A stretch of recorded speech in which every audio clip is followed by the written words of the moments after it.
gorgeous. Welcome to the Ready to Bloom podcast, which features interviews with inspiring women entrepreneurs from around the world. Thank you so much for joining us today. Now, without further ado, I'll hand you over to your host, Holly Wharton. Hello and welcome to the Ready to Bloom podcast, episode 108.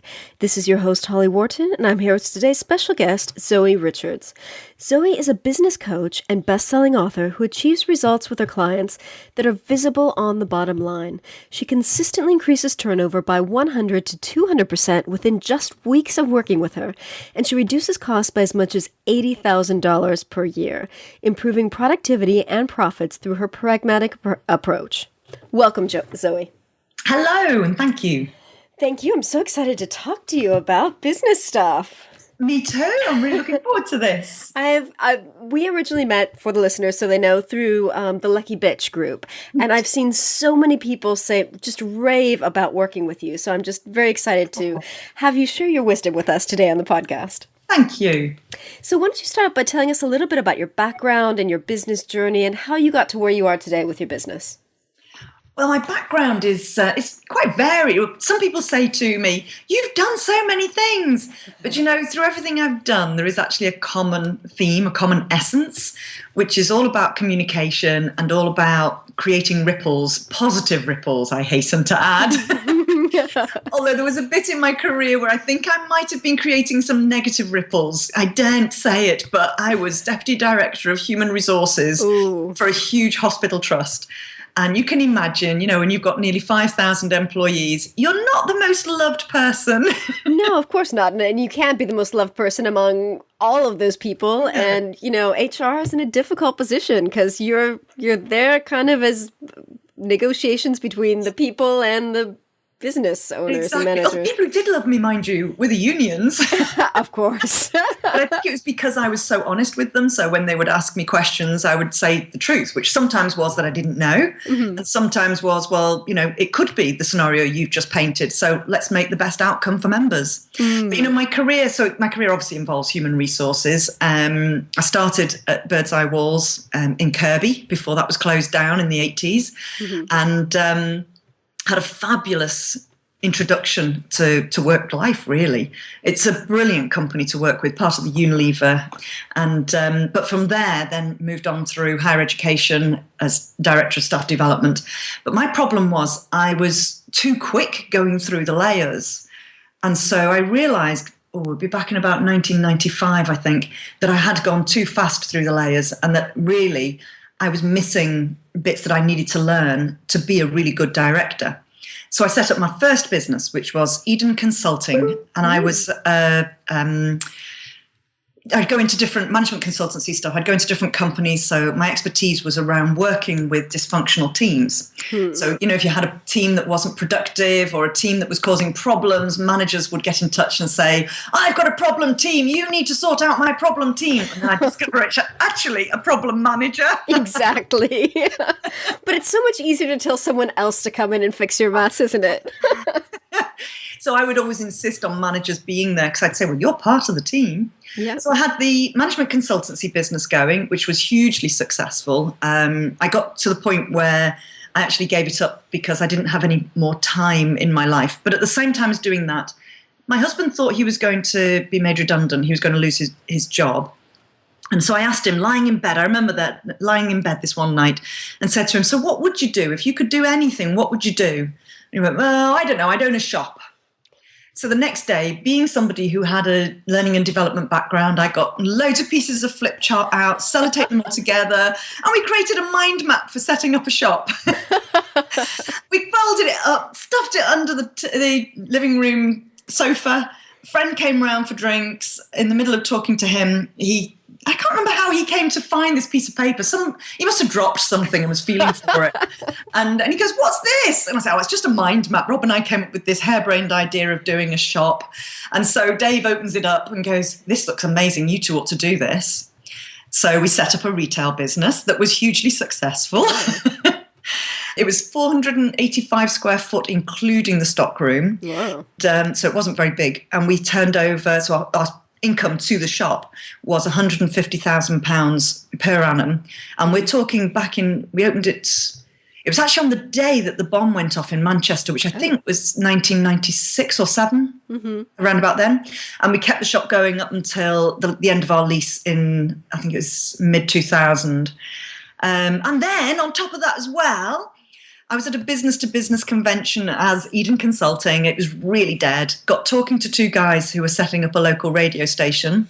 The next day they rang me up and said, so you're human resources. Does that mean you know how to recruit people? Yeah, I do. I've got a lot of experience in that. Great, we need you.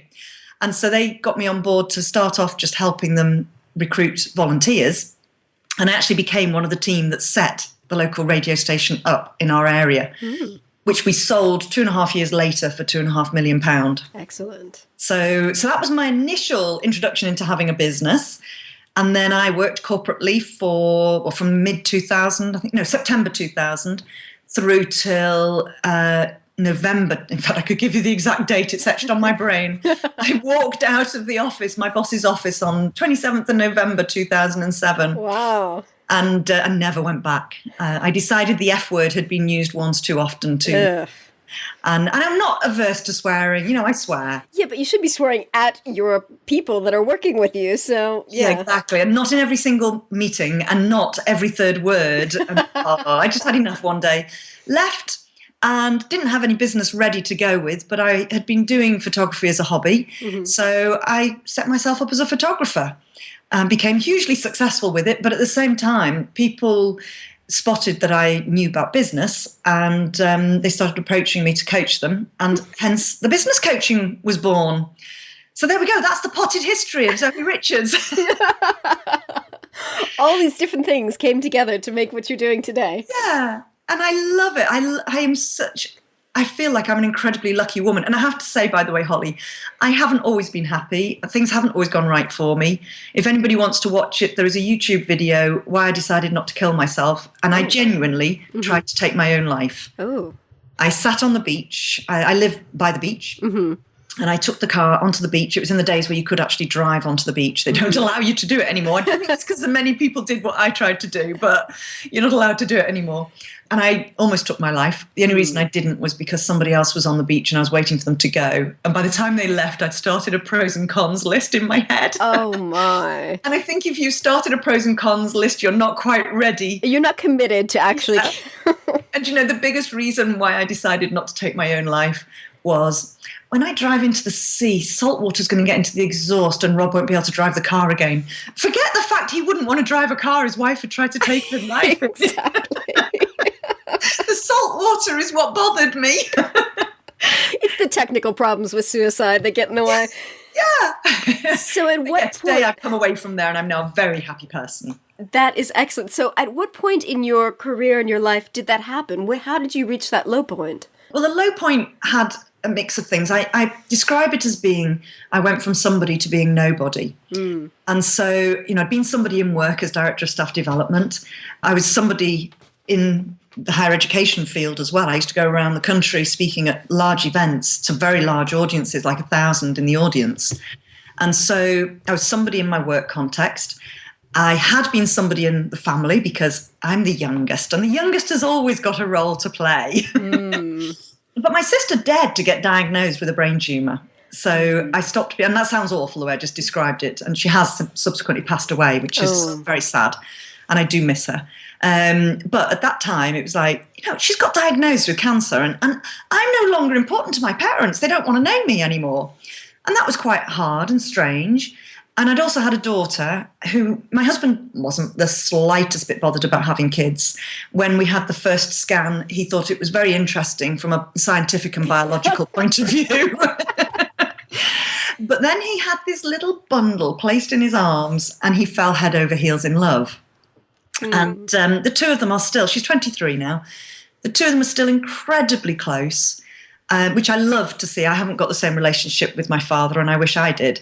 But at that time, I found this very, very hard because my husband put my daughter first. And I'd been brought up in a family where my mother would say to us, from one of my early memories is my mother saying, I know you want to be first, but your father is first to me.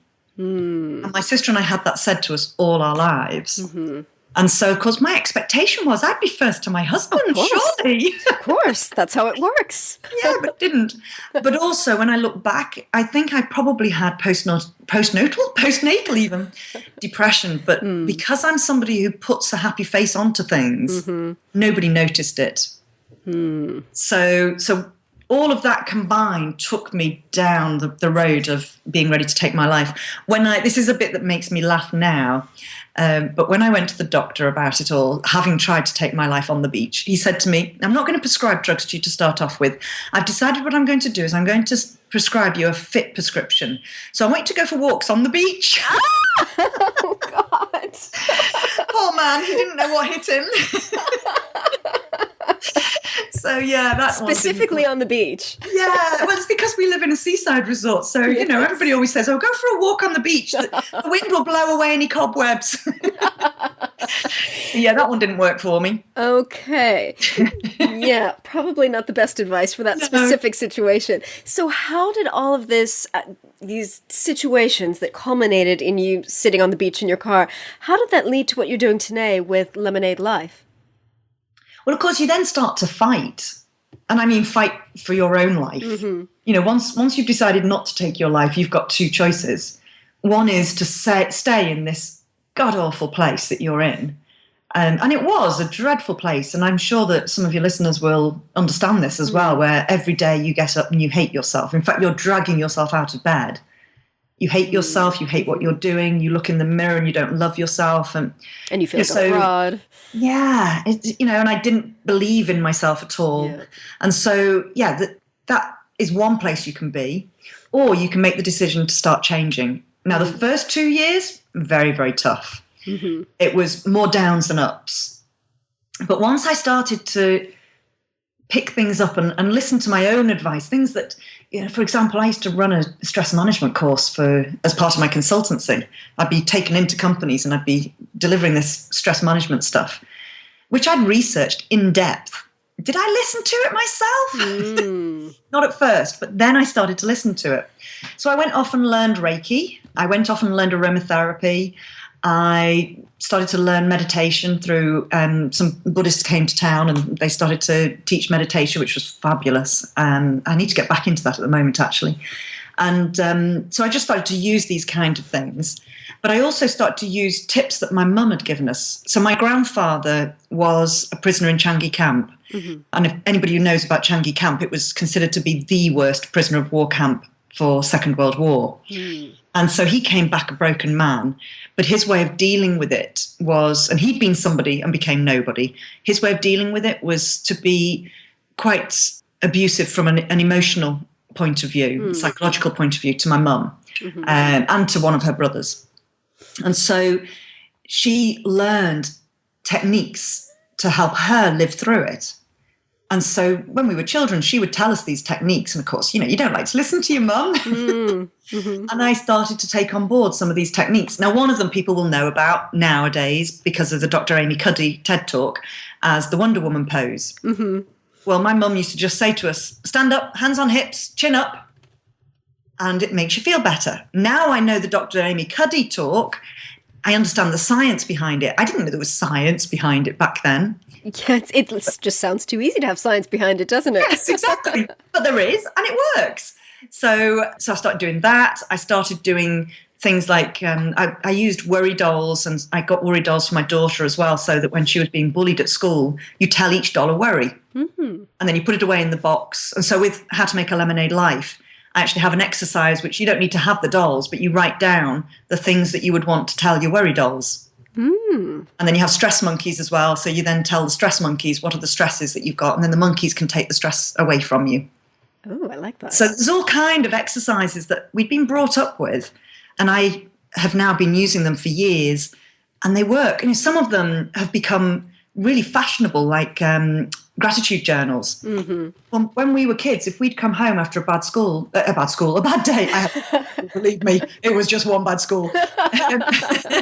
I got sent home for wearing patent leather shoes because it reflects your underwear. Oh, I read that on your website, Mike. Who thinks like that? It's so bizarre. And people who went to the school after me, they all got told the story of the girl who wore the patent leather shoes. So I was legend. But yeah, so, because you have bad days at school, my mum would say, right, when you go to bed tonight, write down 3 blessings. And, every day it would be 3. But some days it was like, well, I got through without having an argument with one of my teachers. I was one of those that I still am a bit like this. If somebody tells me something, I question it. Doesn't mean I'm bolshy, but when you're at school, it's interpreted as being bolshy. Of course. But actually, I would question when somebody would say, you should do this, you must do this, you mustn't do that. And I would say, well, why must I? Why shouldn't I? And so I would always be getting told off. And so some days it was a case of, I hadn't been told off today. But it's still a blessing. Yeah, that's still a blessing. Yeah. Sounds like your mother had a great toolkit of things to not only help herself with, but to help you with. Yeah. So a lot of your work involves helping business owners increase their profits and increase their revenues. So what would you say are your top tips on how to have your best month in business? Because a lot of people struggle. Yes. They either struggle to get their business started, they hit that upper limit, or they keep hitting ceilings over and over. What are your top tips on how to have your best month in business? The first one I would say is drop the word ever, because I keep on hearing people saying, I'm going to have my best month ever. Stop saying ever. Never, ever again say ever. Yes. Because something happens psychologically. We put a full stop after the word ever. Of course. It's your best month, and then you can never do any better than that. That's just it. That was the best. Yeah. And so many people have their best month ever and then have their worst month ever. And so you can have your best month yet, you can have your best month, and you can have your best month in business, but do not have a best month ever. So that's tip number 1. Tip number 2 is however much you hated the routines in your workplace, your business needs routines. And you can decide on those routines. You're in control. So if your routine is that you work 10 till 6 or 10 till 4, or you work 3 till 3, or whatever it is, you can decide what your routines are. And then you work to those routines. But you must have routines, because if you don't have routines, the big P is going to come and get you. Do you know what the big P is? No, what is the big P? Procrastination. I think that's excellent advice. I mean, one of my things is I have to wear clothing to work. I mean, not that I sit around my office naked, but I can't work in pajamas. You know how people always say, oh, the best thing about working from home is that you can work in your pajamas. I can't. I don't get anything done. So one of my routines or my rituals in the morning is I get dressed in real clothes and shoes, and I sit at my desk. Shoes on my feet, yes. I do not keep my slippers on. No, I put shoes on because I am in work. Yes. And even though no one's seeing me, and even though I'm not dressed up, I'm just wearing, today I'm wearing like a top and a long skirt and my Birkenstocks, so it's not even formal office clothing, but it's proper clothing. I could go out in the street like this. Yes, exactly. I think that's so crucial, and it's those kind of routines. Yes. And linked with that, with all my clients, one of the first exercises I give to them is to go off and create your business rules to live by. Ooh. Now, this is so you put yourself in control. You're in the driving seat. But it's also for things like if you've got kids, and, my daughter's now grown up, but I learned the hard way running a business from when she was just 2, I think. Yeah, she was just 2. And of course, mummy, particularly, this is the days before internet, or, it was very slow dial-up, so you didn't use internet for much. It was early days of mobile phones. They were still enormous. You needed a handbag just for your mobile phone. Oh, God, I remember those. The brick. And so I'd be on the landline at home, and she would obviously come into the room, Mummy. And what I learned was that you actually have to, first off, give children your attention before you sit down to work. They'll then give you a good 30 minutes, maybe even an hour, because they're now distracted doing whatever it is they want to do. But if you don't give them time first, they will continue to want your attention. And I think it's only fair. It's family first. So exactly. It's only fair. Yeah. And then the second thing is that because, of course, kids do want that attention, when they're a little bit older, you can work with them about the fact that they've got rules for school and you've got rules for your business. So you can get them involved in, and kids get silly on this exercise, but you can get them involved in what are your business rules to live by. So then if you say, well, between this time and this time, mummy's got to work. And that means you then do have to get on with your work. You don't Skype, you don't sit on Facebook all day long. playing at being busy. You know, I'm a big thing on stop being busy, being busy. Yes. Because we can all make ourselves busy all day long on Facebook, but if it doesn't earn you money today, it ain't earning you money tomorrow. Exactly. But you can just spend the entire day doing that if you like. Yes. Yeah. And so don't do that. So then you have to work when your kids are around. So business rules to live by are things like, when am I going to allow myself onto social media? When is it for work? When is it for pleasure? When am I going to work? What are my office hours? So my office hours are pretty much 8:30 a.m. through to about 4:30 p.m.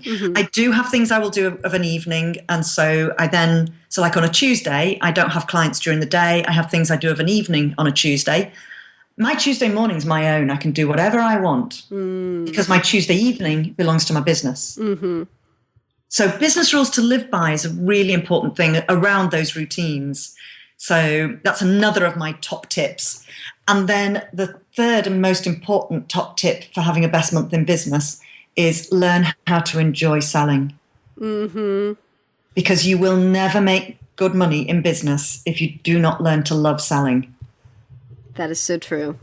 And I think so many people go into business absolutely hating selling. It makes them sick to their stomachs. It does. But you know what? If you forget about it being selling and just think that you're helping people, who doesn't want to help people? Exactly. You're helping people make a decision. Yeah. Is this right for you right now or is it not? That's it. You know, it works best when we believe in what it is that we're selling. Of course. So I genuinely believe in each of the three elements of my business.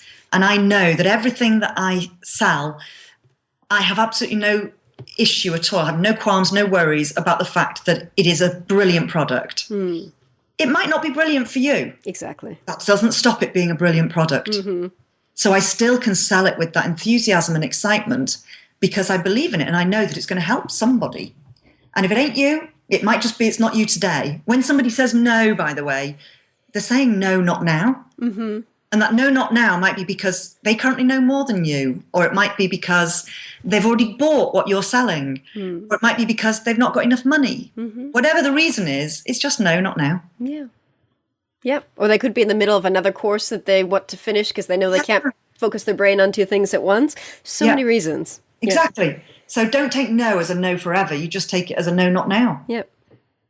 Excellent advice. So they're my top tips. There's many, many more tips. I can imagine. They're the main top tips. I can imagine. There's one more thing I want to talk to you about. Last week when we had a chat, you mentioned that Periscope has been an amazing tool for you lately in your business. So could you talk to us a little bit about how Periscope has been generating money for you? I love Periscope. So for anybody who doesn't know, this is live stream video. And Periscope is attached to Twitter. It's owned by Twitter. So it's attached to your Twitter account. And whenever you put in a name of what your video is going to be about, what your session is going to be about, that immediately gets posted. As you broadcast, it's posted to your Twitter feed. So people then can come and find you. So it's important as you do your title that you carefully choose a title and that you also choose your hashtags so that people can find what it is you're talking about. And I do most days. I'm quite good on making sure that Saturdays and Sundays in the main I take off. So it's a case of, I'm not always scoping on Saturday and Sunday, but Monday through Friday, I will scope every day, at least once in the day. Wow. And then the scopes are about business and life. So because I'm a business coach, I do talk around the business side of things and teach people about little elements of business. So I've recently done one that was about having a vision board for your business. You don't just need a vision board for life. What's your vision board for your business? And that will help you then to create your brand. I've done another one that was all about going beyond your fears, things that you hate. If you work on the things that you hate, it helps to take you outside of your comfort zone. So that works well as well. So all different kinds of topics. Now, I've noticed loads of people do very long scopes. I try and keep mine short. A Tuesday evening one. So every Tuesday evening I do a training session. I've been doing that for most of this year. And then started on Scope this year, Periscope this year. So when was that, about 6 weeks ago? Periscope. So they're longer. They're between 30 and 45 minutes. But most of my Periscopes are between 5 and 15 minutes long. And it's just short, sharp way of letting people know what it is you're doing. So you're helping people to get to know you, value you, trust you. And through that, I've had people book in to be coached by me. I've had people buy my online program, 28 Days to Your Best Month in Business. And I also, because my husband's got multiple sclerosis, I am a business owner of Forever Living products. Oh. And I've also sold products through showing people what I'm doing for a healthy lifestyle through that. I don't do hard sell on the Forever Living stuff. I just, if I think it's great and it works for somebody else, I'll mention something. But just through showing people I'm doing the cleanse that they've got, the C9, people have seen the results on my body. I have lost, can you believe this? I have lost 9 pounds. Wow. And just shy of 4 inches around my waist. Wow. Excellent. Congratulations. Crazy. Isn't that just crazy? And so people are buying the C9 product through me because they're realizing that, first off, they're getting coaching from me as they go through the cleanse. So it's not just the cleanse, but also that it is a product that genuinely does work. So Periscope's done that for me. It's helped me to sell in each of the arms of my business without me having to do a hard sell on any of it. That's exciting. So do you find that most people are tuning into you live, or are they listening to your videos later, or how's this working for you? It's mostly live. I do get replay listeners as well. So over the last 6 weeks, I've grown my following from 0 to close on 500. Okay. I've grown my hearts. I'll explain hearts in a second. I've grown my hearts to close on 100,000. Oh, wow. And so when you are in that situation, people find you live and they want to then listen. Now, the hearts are your credibility. So when you're doing your Periscope, which everybody's shortening to call a scope, I keep on wanting to just say scope. So that's why, because everyone says it's a scope on Periscope. And so when I'm doing my scopes, people are able to check in and see, so who is this woman then? And when they see that she's got 100,000 hearts, that gives her credibility. So when you're doing your scope, you say to people, so if this is resonating, folks, if you're enjoying this, if you like what I'm talking about, just give me some hearts. Let me know you're still there and enjoying this for me. And people will give you hearts. Excellent. Now, I don't tend to need to, now I've got so many hearts, I tend not to need to ask for the hearts. People are just giving them. But at the beginning, I think you do need to ask, but that's to help you build this credibility base. And help train your listeners to heart you. And to participate. So now I'm actually trying to socialize everyone into having a conversation with me whilst I'm scoping. And so people are giving me comments of, oh, yeah, I've done that too. Oh, that's a great idea. Oh, I know what you mean. And some people are then throwing in some ideas. Well, what about this? Yep, great idea. And as long as you involve people as they say that, and you have to glance down quickly, read quickly, and respond, then your community grows because they feel as though you are actually just talking to them, as in they feel like they're in the room. And you're paying attention to them and interaction. So it works incredibly well. My following for my newsletter has gone up as well, my weekly newsletter. So people are connecting with me properly and fully. And I've had people approach me through Facebook as a result, saying to me, I love your Periscopes. And I'm getting emails from people saying, your Periscopes are the best Periscopes that I've listened to. Wow, fantastic. So, it's lovely to be getting that feedback. I think my radio training may be helping me, I've got to say. Because I still do radio now, even though I don't own a station anymore. I still do a bit of radio on BBC Radio Merseyside. So I am still used to doing that whole radio with a microphone in front of you and you've just got to talk. Okay. Now, before you got involved in Periscope, were you doing a lot of YouTube videos, or is this a new thing for you? I was doing GoToWebinar, and I was running webinars fairly regularly through it. Now, I'd say that I pretty regularly had live around about 10 to 12 viewers who never or barely ever asked questions and didn't really get involved. I would then have about another 20 who would watch the replay. I'm now having anything from 10 to 150 on live, and I get anything from around about 15 or so up to about 40 or so watching the replay. Ooh, okay. So this is interesting. This could be kind of a new platform for people who are used to using GoToWebinar for webinars. Yes. Because it's much more interactive and webinars, of course, can be interactive, but I don't know. It seems more like a teachy kind of classroom atmosphere than Periscope is more social. It does, yeah. And I think that for people like myself, who I'm always being told by others that, when I read this about you, I thought you were a bit much, or I thought you were a bit intense, or blah, blah. You know, I'm always getting comments that people are making assumptions based on having read about me or read things I've written. And now I've met you. You're fabulous. I love your personality and all this kind of stuff. So because Periscope, people are effectively meeting me. Yep. They see me laughing at myself. I laugh at myself all the time. And so they see me doing that. They hear me cracking jokes. I've been trained in comedy, by the way, so I do crack jokes. Most of them are dreadful. So when I used to do my first comedy routine that I did, I would stand up and I'd say, "Hi, just so that you know, I'm not the slightest bit funny." And everyone would laugh. And I go, "No, seriously, I'm not funny." And they'd laugh again. It's like, they're going to laugh with me now just because I've told them that. You've broken the ice. Yeah, exactly. Keep your expectations low. And then I'd pretend that my mobile phone had gone off in my back pocket and go, "Hang on a second. Oh, it's my daughter. She's saying to me, 'Whatever you do, mother, do not embarrass yourself.'" And again, people would all laugh. And so they were with me then. So I've not got any material that I've practiced for doing my Periscopes. But because I've had the comedy training, I think that allows some of the funnies to come out. Yeah, that makes sense. Yeah. And anybody, by the way, who's listening in, I did the comedy training because it's on my list of 50 things to do in my 50 decade. Ooh. But the thing I found was a benefit from doing it. Your presentation skills just take off.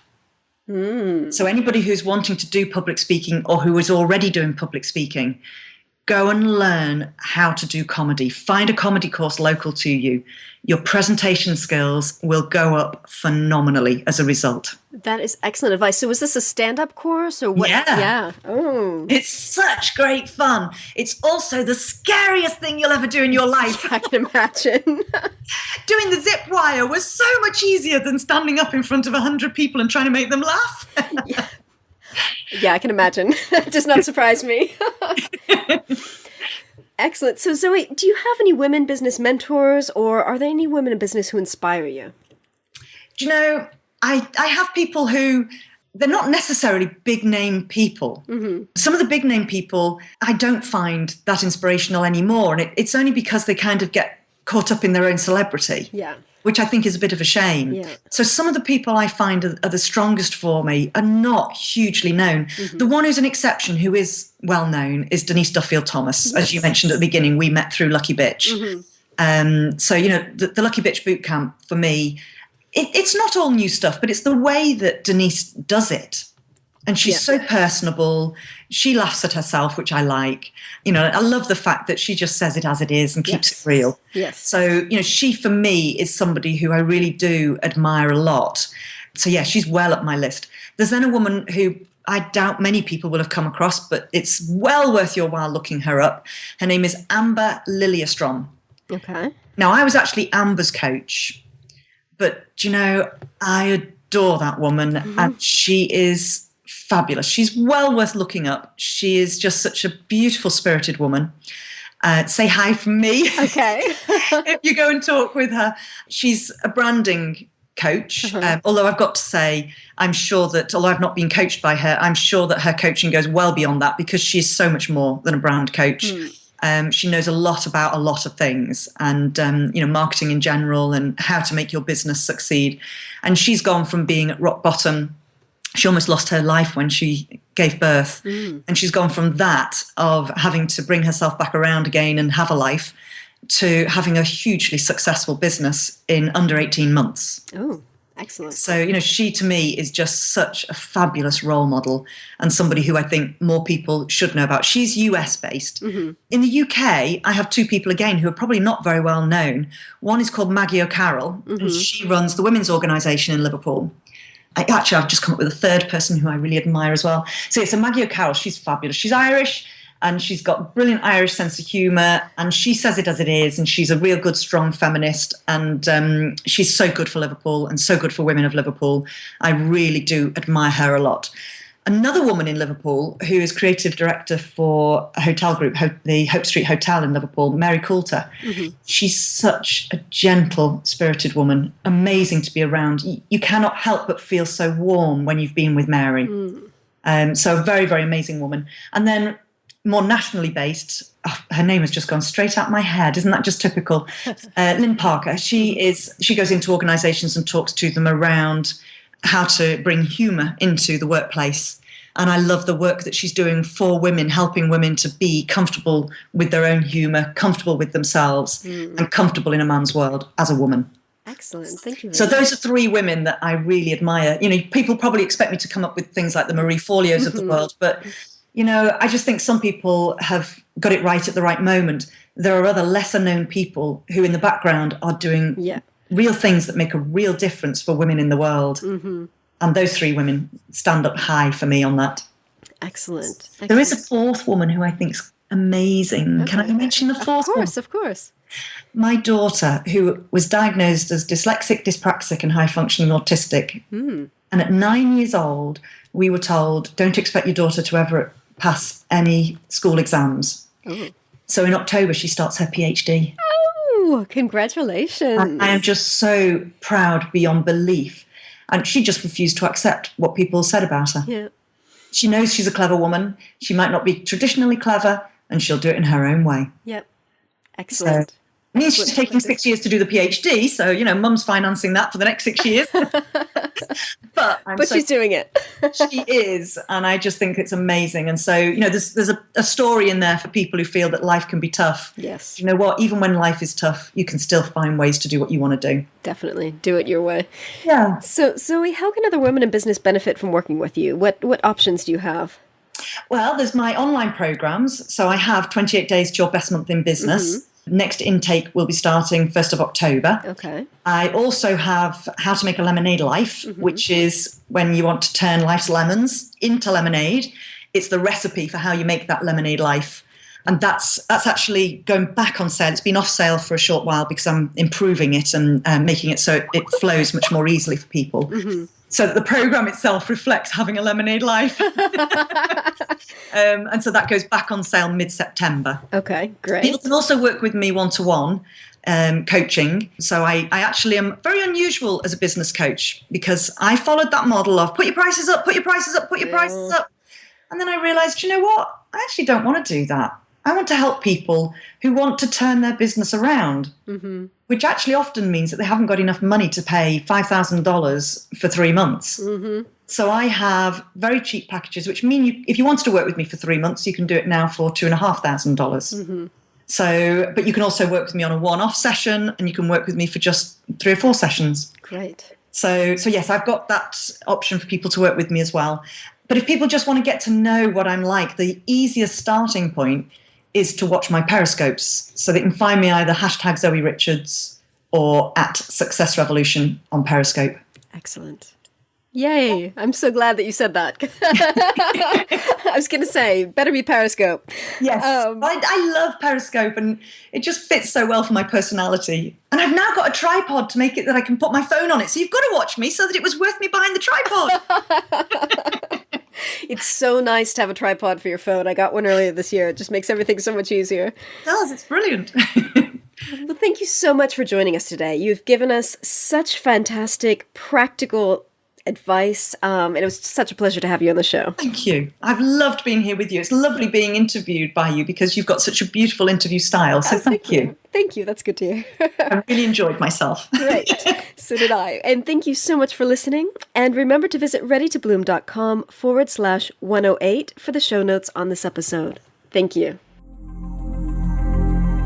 Thanks so much for listening to the Ready to Bloom podcast with your host, Holly Wharton. You can find more information about today's guests, including links for topics that were discussed at readytobloom.com. That's ready, 2, bloom.com. And if you enjoyed this episode, please remember to head over to iTunes and leave us a quick review of this podcast. Thank you so much.